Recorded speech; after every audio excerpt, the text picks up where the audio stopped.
à tous. Dans un mois, jour pour jour, ce seront les élections communales. Un scrutin comme rampe de lancement vers les élections de 2019. C'est ce qu'écrit la Libre Belgique ce matin. C'est dire si la pression sur les candidats est assez forte. Alors un candidat, on en a un sur le plateau. David Lester, bonjour. Bonjour. Vous êtes candidat Watermal-Boissefort et même tête de liste. Alors à un mois du scrutin, comment est-ce qu'on se sent? On sent bien. Bon, il y a certaines nuits qui sont parfois un peu agitées par un réveil. Et alors on pense à tout ce qu'il faut encore faire, à toutes les personnes qu'il faut encore tenter de convaincre.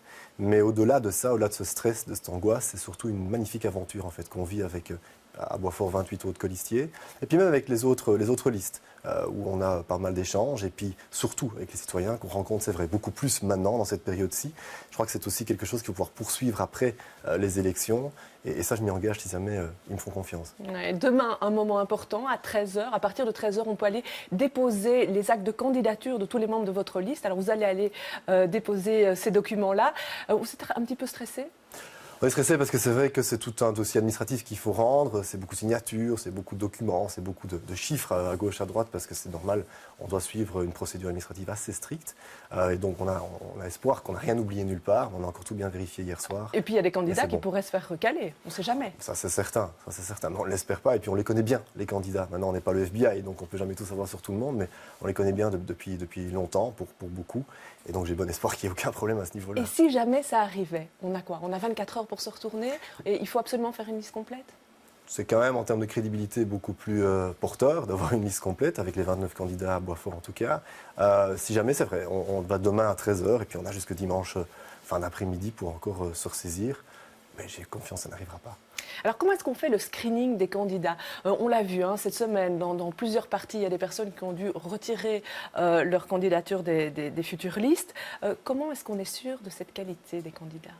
On ne peut jamais en être sûr à 100%, là je vous mentirais si je vous disais ça, mais je pense que la construction d'une liste, en fait, ça se prévoit longtemps à l'avance. Il faut à la fois pouvoir bien connaître les gens. Le plus difficile dans la constitution d'une liste, c'est aussi pouvoir avoir sur sa liste une diversité de pensées.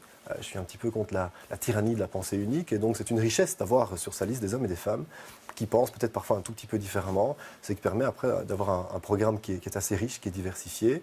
Et pour pouvoir arriver à ce résultat-là, il faut construire un lien avec ces personnes-là depuis assez longtemps. Et alors après, on les connaît bien et on sait que oui, on est capable de faire une chouette campagne ensemble. Et puis j'espère porter le projet au-delà de la campagne.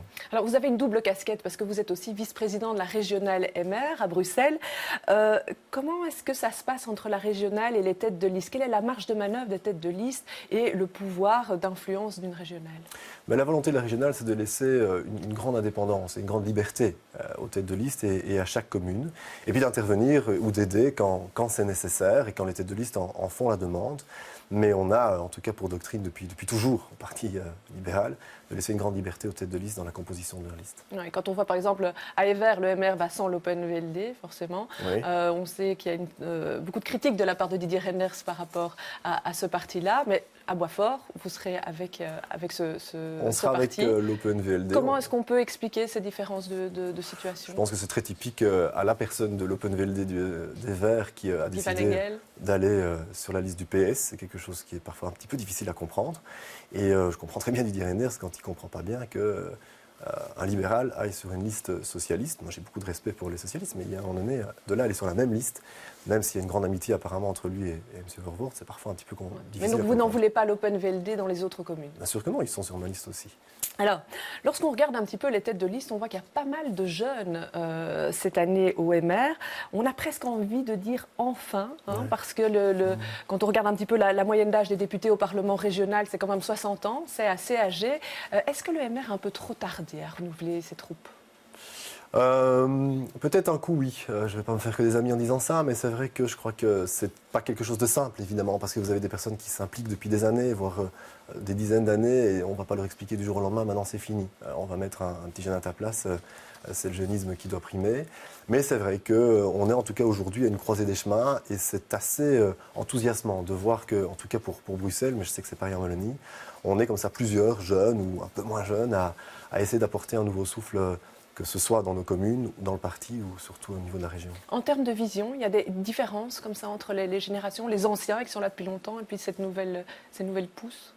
Heureusement, oui, et c'est ça qui fait la richesse aussi du Parti libéral, c'est que je crois qu'on permet d'avoir comme ça une diversité de vision sur toute une série de points. Et c'est là où les débats sont les plus riches, c'est quand on est en interne, entre nous, entre générations, mais aussi même au sein même de chaque génération, on n'est pas toujours d'accord. Et c'est ça qui permet de faire en sorte qu'on a des décisions, j'espère, les plus mûries possibles. Pour des gens comme vous, les élections communales, c'est un peu un tremplin pour les régionales, parce qu'on sait que tant qu'il n'y a pas d'accord sur le décumul au MR, pour les communes de plus de 50 000 habitants, on peut cumuler. Donc vous pourriez être président du CPS comme maintenant, ou échevin et député. C'est quelque chose que vous ambitionnez ? Non, à titre personnel, en tout cas, ce que j'ambitionne, c'est le poste de bourgmestre, ça c'est vrai, je suis candidat bourgmestre, et donc ça n'est pas quelque chose qui est dans mon esprit pour le moment, et qui ne l'a plus depuis très longtemps. Et quand on pense aux jeunes en général, est-ce que le but c'est un peu de faire une nouvelle génération pour les régionales ? Probablement, maintenant, on a une croisée des chemins aussi en termes de cumul et décumul. Je ne suis pas pour le décumul total. Je pense que parfois, il y a comme ça aussi une expérience qui est assez enrichissante des deux côtés. Je prends un exemple. À Boisfort, on a un cas bien précis maintenant avec un bus qui veut passer dans une avenue. Et ce bus, c'est la STIP qui a décidé de le faire passer là. Et c'est vrai que j'aurais voulu pouvoir être député régional, comme d'autres le sont, pour interpeller au Parlement. Il y a d'autres moyens de le faire. Vous avez des relais quand même dans On a des relais. j'espère. On a des relais, c'est vrai, mais aucun relais n'est aussi puissant que celui qui vient réellement du terrain.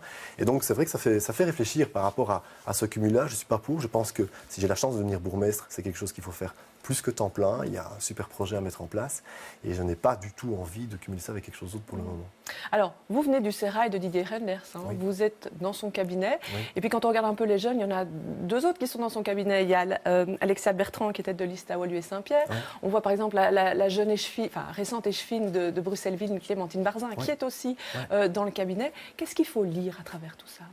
Je pense que vous savez, faire de la politique et même faire une campagne, ça n'est pas non plus si simple que ça. Il y a une expérience qu'il faut pouvoir acquérir. Je dis pas ça par arrogance, mais il y a une expérience qu'il faut pouvoir acquérir. Des trucs et astuces. Et puis la gestion publique, la gestion politique, c'est aussi une expérience qui s'acquiert jour après jour.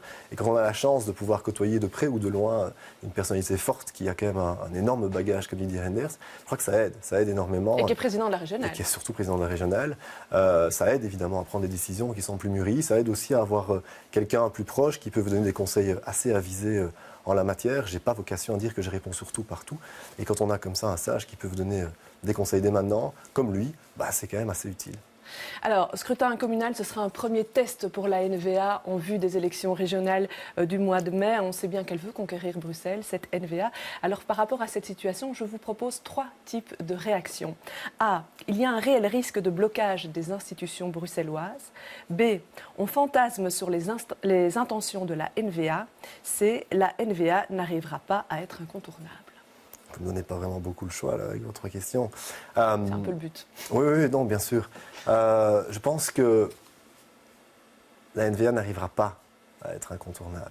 Il lui manque que quelques pourcents. Il manque quelques et elle drague les pourcents, francophones. mais laissez-nous un peu d'espoir, laissez-nous aussi un tout petit peu dans notre ignorance peut-être par moment. Moi, je suis convaincu qu'on parviendra à convaincre les électeurs à la fois francophones, mais aussi les flamands, pour les autres partis flamands, de faire en sorte de voter pour le MR, j'espère en tout cas au niveau des électeurs francophones. Et puis pour d'autres partis, je plaide aussi pour le VLD au niveau flamand. Ça veut dire qu'une alliance MR-NVA, ce n'est pas quelque chose que vous appelez de vos voeux à Bruxelles ? C'est quelque chose que l'on fait au niveau fédéral, donc on doit être cohérent. On doit être cohérent. Maintenant, le projet que la NVA a toujours porté jusqu'à présent sur Bruxelles, pas quelque chose qui m'attire énormément, ça je l'avoue. Mais je ne serai pas le seul à décider. Mais au niveau fédéral, en tout cas, on gouverne avec eux depuis maintenant 4-5 ans. Alors, on va avoir beaucoup d'opposition, c'est vrai, mais il faut reconnaître qu'on a fait quand même de grandes choses, de grandes réformes en matière socio-économique. On peut toujours les débattre, mais il fallait oser les faire. Et le communautaire a été mis de côté. Ils devront pouvoir faire ça pour Bruxelles aussi, vous si pensez jamais. Qu'ils le feraient ? Et ça, c'est certain que c'est pas gagné d'avance. On est parvenu à les forcer, à faire en sorte de mettre le communautaire de côté au niveau fédéral. Peut-être pour sauter plus loin après. Peut-être sauter plus loin après. En attendant, pour le moment, c'est pas le cas. Pour le moment, c'est pas le cas. Et on n'a jamais autant avancé sur les mesures et sur les réformes socio-économiques depuis longtemps, en mettant justement ce communautaire de côté, avec la NVA au pouvoir, ce qui est un peu paradoxal. Ouais, mais donc, le MR à Bruxelles avec la NVA, c'est pas votre choix privilégié. C'est pas le premier choix privilégié. Maintenant, attendez, il faut jamais dire jamais. On le disait aussi à l'époque en 2012, donc je vais certainement pas dire en 2014. Ouais, c'est ça. Donc laissez-moi cette. Mais c'est vrai que c'est une possibilité. C'est une possibilité. Si c'est eux que les électeurs plébiscitent, on dit toujours il faut faire confiance à l'électeur et puis il faut respecter le choix des électeurs. S'ils font les fameux 9 sièges qu'on attend, ou qu'ils attendent en tout cas eux, il faut respecter ça. Maintenant, il faudra peser tout son poids, avoir un rapport de force très puissant face à eux pour leur expliquer qu'il y a toute une série de choses qu'ils proposent pour Bruxelles. Ça ne sera pas possible. Alors, on va faire un peu de politique fiction. Vous avez proposé au mois d'août d'envisager de changer le scrutin communal. Alors, ce n'est pas une proposition qui, pour l'instant, est suivie, mais c'est une idée. Vous rêvez d'un système à 2 tours pour élire le bourgmestre. Et puis, le premier tour servirait à désigner 75% des élus, les 25% restants allant à la liste du bourgmestre. Est-ce que, donc ça donne plus de chance à une majorité d'une seule couleur. Est-ce que c'est vraiment indispensable au niveau communal? C'est quelque chose qui manque?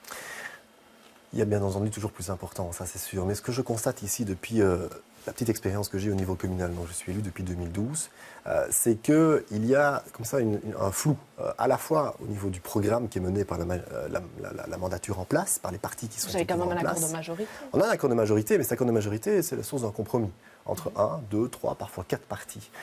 Mais pendant les 6 mois qui ont précédé souvent l'élection, vous avez défendu vous-même votre propre programme. Et puis 6 ans plus tard, vous devez aller expliquer aux mêmes personnes qui ont voté pour vous que vous n'avez pas pu appliquer tout le programme, que vous avez dû, comme dans tout couple, a fortiori quand c'est à 3 ou à 4, faire toute une série de compromis, et c'est difficilement lisible pour les électeurs. Ça, c'est un premier point. Le deuxième point, c'est que vous avez les élections le dimanche même, on vote jusqu'à 16h, 17h, et puis alors après, on a les résultats, et là, l'électeur est complètement mis de côté. Ce sont les partis qui doivent trouver une alliance. On doit trouver 50%. On négocie. Et on négocie. Et ça n'est pas, à mon sens, normal. Qui plus est, je trouverais un petit peu plus démocratique que du coup, qu'est-ce qu'on ferait? On prendrait les 2 partis, du moins les 2 personnalités, les 2 partis les plus fortes au soir du premier scrutin, du premier dimanche, et on revoterait le dimanche après. C'est vrai que les gens devraient se déplacer une deuxième fois, j'en suis désolé, pour élire le ou la bourgmestre qui après devrait lui faire peut-être une coalition, mais en tout cas aurait un peu plus de pourcentage, aurait les 25% restants, c'est un peu technique, mais aurait les 25% restants des conseillers communaux, donc peut-être aurait une majorité tout seul. Voilà. C'est un peu un système majoritaire à la française, c'est vrai. Je crois que ça donnerait plus de visibilité aux partis en place, aux bourgmestres en place, qui pourraient appliquer avec probablement plus de liberté tout son programme et qui serait jugé aussi 6 ans plus tard sur ce programme-là et pas sur une source ou sur un programme qui est en fait la source de compromis. Si on revient à la situation actuelle, vous êtes en coalition pour l'instant à Boitsfort, vous seriez prêt quand même à continuer cette coalition? Vous êtes quand même satisfait malgré les compromis qu'il y a dû avoir? Mais on sort de 6 ans, je ne vais pas dire que je ne suis pas satisfait. On a fait des belles choses et j'en suis content. Et on a pu développer une dynamique. Moi, je suis président de CPS. Et c'est cette même dynamique-là que je voudrais ici pouvoir développer au niveau de l'ensemble de la commune. On va avoir un problème sur les élections. On est 3 candidats bourgmestres. Et donc, c'est clair que faire un accord avec un des deux, une des deux, ça va pas être simple, mais voilà. Mais vous pourriez rempiler avec Olivier Deleuze comme bourgmestre? Je pourrais rempiler avec Olivier Deleuze, je pourrais rempiler avec Défi aussi, avec n'importe qui. On a des chouettes personnalités dans chaque parti à Boitsfort, ça je tiens vraiment à le dire, et avec lesquelles je crois qu'il y a moyen de construire un beau projet pour Boitsfort. Eh bien, ce sera le mot de la fin. Je vous remercie d'être venu sur ce plateau. Je vous remercie de nous avoir suivis. Demain, dans Les Experts, on parlera encore des élections communales avec 2 candidats, Marion Tilkens et Calvin Suarez. Je vous remercie de nous avoir suivis. Bon week-end à tous.